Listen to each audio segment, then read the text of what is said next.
All right, just a little bit to wrap up on this old girl. Got the tank and the fenders cleaned up. Get some other stuff wiped down. And we got our little 2-into-1 intake mounted. I did these little black chrome screws, drilled and tapped. I'll hold that on there. The carbs shouldn't move with that bracket I built before. The carbs could just flop around. Now they're in place. I change out the bolts for the pegs and put on our battery cover. We painted the kickstand. I'm gonna bolt the seat down. Do a little more wiping, and she's ready to go. The CJ5 I've been talking about came yesterday. We're gonna get all the parts that are off, the nose and everything, get those in here today, and hopefully painted. Well, not painted, but cut in. So then we can bring the body, well, the Jeep itself in and cut in the edges on that, assemble it, and paint it. This is very minimal body work. It's a fiberglass tub, so it just needs a couple little spots skimmed here and there. A lot of priming and blocking to make it straight. But other than that, it's just squared it. So I'm gonna put our air cleaner on, see what I have for nuts and bolts that are cleaner and nicer for the pegs, and same goes for the battery box. And I didn't even say good morning. I did this backwards. I started working out here, so my day's already been going. So yeah, happy Friday, everyone. It's Friday the 13th. Let's hope that that's lucky 13, not any bad luck for anyone on Friday the 13th. Hoping that means that everything in the shop goes smooth.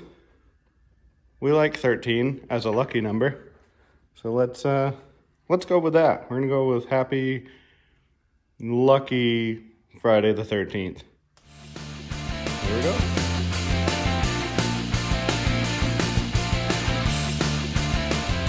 I just thought of something. Yesterday I talked about you guys being sick of probably seeing all my welding and grinding from the day before. And then I showed you this tube and I said, yeah, this tube we made, and I put it on and the battery cover. You guys haven't seen it yet. That was the video that I talked about that had music in the background that YouTube wouldn't let us upload.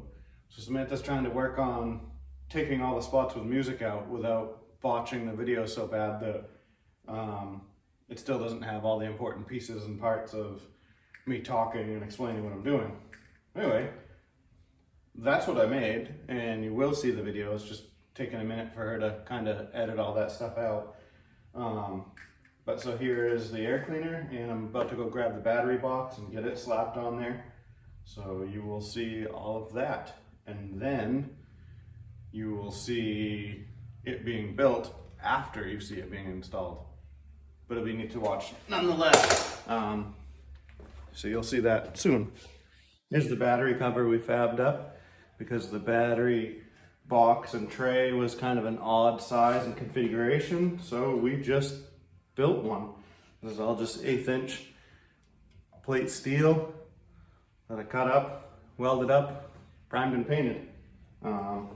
So there's one thing I want to do before I install it, but I'm going to show you what it looks like. Just slides in like that.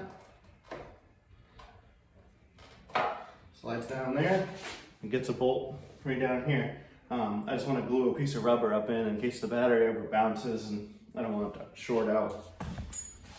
But there she be. Yeah, pretty simple, but it does the job. And again, you'll see the video of it being made hopefully shortly.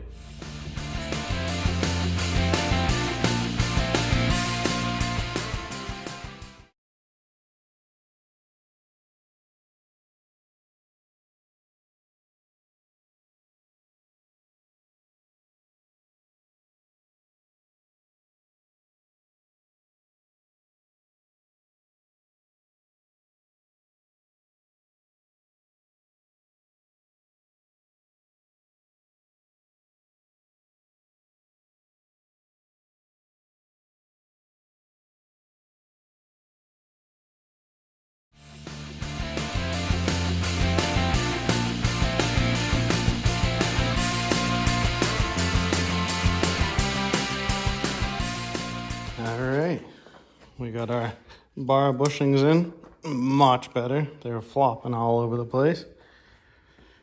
Got the air intake on, drilled and tapped, installed there. Got some grade 8 bolts in the pedals. Get an acorn nut on the seat. The brake lever, when the bike came, I was able to just slide the brake lever off. I couldn't get it tight enough. To get it tight enough, it kept stripping or stretching bolts. So I put a grade 8 bolt in the brake lever. Now that's locked on there good. Yeah, I think we might pull it out, do a little test down our road here and make sure everything works as it ought to. And then we'll give the final call to the customer that it's ready to go.